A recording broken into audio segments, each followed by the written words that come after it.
This is Kat. She's 18 years old and is an avid runner.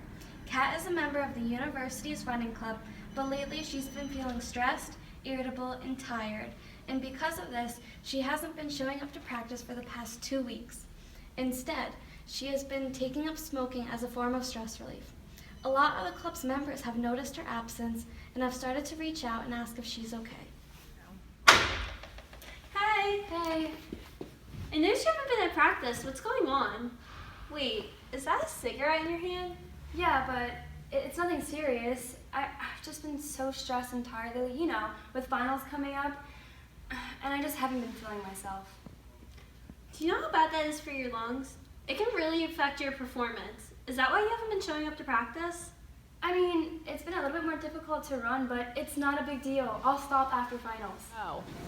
Even though Kat played it off like she wasn't a chain smoker, she had really been smoking 3 times a day since the beginning of the semester. Kat tried to go on a run over the weekend, and she couldn't run for 5 minutes. She kept coughing and had a hard time breathing. Now she was embarrassed to go to practice.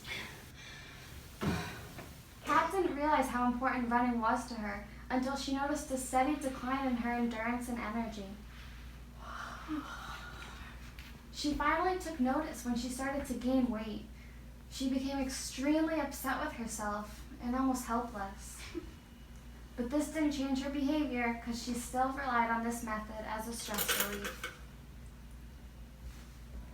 Oh. Kat, it always smells like cigarettes in here. Why don't you try cutting back? It's so bad for you, it'll make the room smell so much nicer. I will, I promise. After finals though, because it's like a New Year's resolution. I'll only limit myself to 1 a day. It was a long Christmas break, but the semester started to begin, as did Kat's plan to quit smoking just in time for her spring races. She planned to start by reducing the amount of time she smoked per week. Her goal was to smoke only once a day and gradually reduced from this starting point. Hey, Hi. I just want to let you know that over Christmas break, I talked with my family and we decided that it's time for me to officially quit smoking once and for all. That's great, Kat. My aunt found that when she was quitting smoking, that chewing gum really helped with the cravings. Here, you can have my last pack. Oh, thanks. Hey, do you want to go on a run with me to help me rebuild my endurance? Yeah, of course. Yes. Kat began chewing gum and doing deep breathing whenever she felt stressed. She had difficulty rebuilding her endurance, but she recently came in 3rd place at her spring race. She also lost a lot of the weight that she had recently gained. Now she barely smokes. She now smokes once every few weeks, but she is still determined to quit completely. Go. Oh my god, I'm so stressed. This chemistry exam is going to be so hard. I just need 1 cigarette to get me through. Just one. Kat, you've got this. Do your deep breathing, chew some gum. Smoking can actually make your stress worse. Really? I had no clue.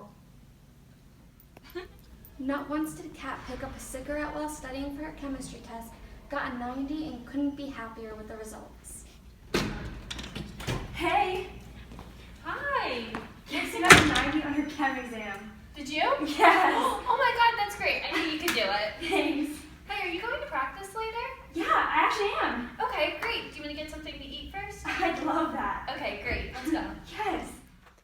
With the help of her roommate and teammate, Kat overcame the stress of her first year of college and quit smoking.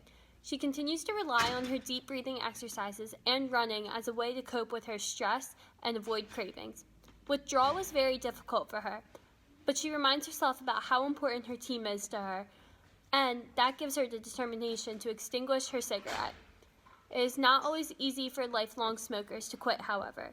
Lifelong smokers will have much more difficulty with quitting, and each step within the trans-theoretical model would either take longer or follow a less linear path. It is very important that smokers who are in the process of quitting stay patient and be open to modifications in their strategies to quit. It's important to realize that preparation is just as important as action. The better you are prepared, the more likely you are to follow your plan and stay committed to it.